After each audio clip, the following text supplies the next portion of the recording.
গত ৭ই মে রাতের বেলা ৭ই মে এবং ৮ই মে এই দুই দিনে ২০২ জনকে আমরা পেয়েছি, যাদেরকে এই বিএসএফ বিভিন্ন কর্নারে পুশিং করেছে এবং এমন জায়গায় যে জায়গায় জনগণ নেই, জনবসতি নেই, সেরকম জায়গায়। এবং আপনারা জানেন যে সীমান্তের প্রত্যেকটি স্পট তো ফিজিক্যালি অকুপাই করে রাখা যায় না, তো যে জায়গাতে কেউ ছিল না এরকম সুযোগে করেছে।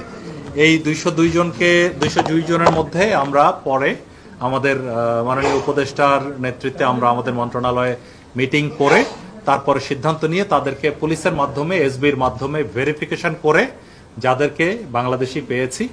অ্যাকচুয়ালি এরা গত ২-৩ বছর থেকে শুরু করে অতীতে ২০-২৫ বছর আগে বিভিন্ন সময় নানান কাজে ভারতে গিয়েছিল।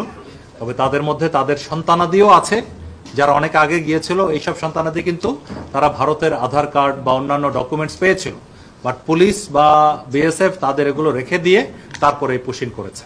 তো যাই হোক, এরপরে যেটা যাদেরকে বাংলাদেশি পাওয়া গেছে তাদেরকে প্রশাসনের মাধ্যমে তাদের নিজ নিজ এলাকায় প্রত্যাবর্তনের বিষয়টি প্রক্রিয়াধীন আছে। আবার এর মধ্যে ৩৯ জন রোহিঙ্গা পাওয়া গেছে। এই রোহিঙ্গা যারা আমাদের এফডিএমএন ক্যাম্পে বিভিন্ন সময় রেজিস্টার্ড ছিল, কোনোভাবে ওরা পালিয়েছে ওদিকে, তো তাদেরকে আমরা ওই এফডিএমএন ক্যাম্পে আমাদের RRRC আর UNHCR এর মাধ্যমে তাদেরকে ক্যাম্পে ফেরত পাঠিয়েছি। তবে এর মধ্যে একটি অ্যালার্মিং বিষয় হলো, যেটা মাননীয় উপদেষ্টা একটু হিন্টস দিয়েছেন, যে এর মধ্যে আমরা কিছু রোহিঙ্গা পাওয়া গেছে যারা ভারতের UNHCR এর রেফিউজি, ওইখানে রেজিস্ট্রেশন করা, আইডি কার্ডও আছে। এটা আমরা এই আমাদের দেশীয় UNHCR এর মাধ্যমে, আমাদের পররাষ্ট্র মন্ত্রণালয়ের মাধ্যমে এই জিনিসটা আমরা সবাইকে জানাতে চাই যে এটি একটি মানবাধিকার লঙ্ঘনের শামিল। যে যেই দেশের রেফিউজি সেখানেই তো ওখানে রাখা দরকার ছিল, যে তাদেরকে আমাদের আইডি কার্ড আছে না? হ্যাঁ, আইডি কার্ড আছে, এবং আইডি কার্ডটা আমি আপনাদেরকে একটু, আপনারা যদি ক্লোজলি কেউ ছবি তুলেন এটা দেখতে পারেন যে এখানে আমরা ৫ জন পেয়েছি। হ্যাঁ, একটা দেখাচ্ছি আমি, এই ৫ জনের একটা দেখাচ্ছি। এখানে এই যে তার UNHCR, আপনারা ক্লোজ করলে, জুম ইন করলে দেখতে পাবেন UNHCR IN মানে ইন্ডিয়া, হ্যাঁ, সেখানে রেজিস্ট্রেশন করা। তো এই ৫ জনকেও আমরা, যেখানে এই ৫টা আছে, আমরা এই বিষয়ে অভিযোগ দায়ের করছি।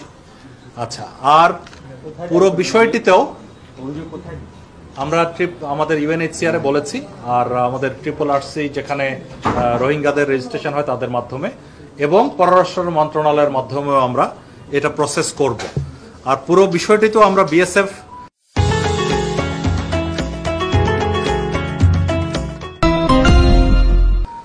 বরাবরের মতে ওরা কোনো স্বীকার করছে না যে এই বিষয়ে ওরা জানে না।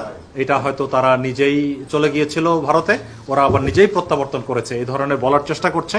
এটা আমরা মানছি না। আমরা ফ্ল্যাগ মিটিং করে প্রতিবাদ লিপি দিয়েছি, এবং একই সাথে আমরা আমাদের পররাষ্ট্র মন্ত্রণালয়েও করেসপন্ডেন্স করে এই বিষয়ে ভারতীয় পররাষ্ট্র মন্ত্রণালয়ের সাথে যোগাযোগ করার কথা বলছি। তারা যদি বাংলাদেশি হয় আমরা গ্রহণ করব, এবং সেটা একটা ফর্মাল প্রসেসের মাধ্যমে হতে হবে, এভাবে লুকোচুরি করে দেওয়ার মধ্যে না। আর সেই সাথে আমরা জানতে পেরেছি যে খাগড়াছড়ি এলাকায় মূলত আরও প্রায় 200 থেকে 300 জনের মতো এই ধরনের শরণার্থী ওপারে আছে, যাদেরকে বিএসএফ পুশব্যাক করে দেওয়ার চেষ্টা করছিল। তো আমরা এই পেট্রোলিং বাড়িয়ে এবং সজাগ দৃষ্টি থাকার কারণে গত 2 দিন ধরেই তারা চেষ্টা করছে, পারছে না। সো ওইদিকে এখনো আছে।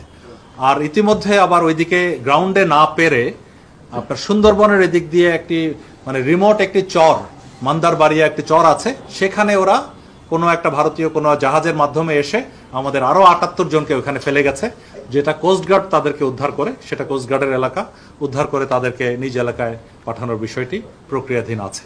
তো আমরা সজাগ দৃষ্টি রাখছি, পাশাপাশি আমাদের মন্ত্রণালয় তথা পররাষ্ট্র মন্ত্রণালয়ের মাধ্যমে এটা ভারতের সাথে এই বিষয়ে আমরা প্রতিবাদ জানাচ্ছি।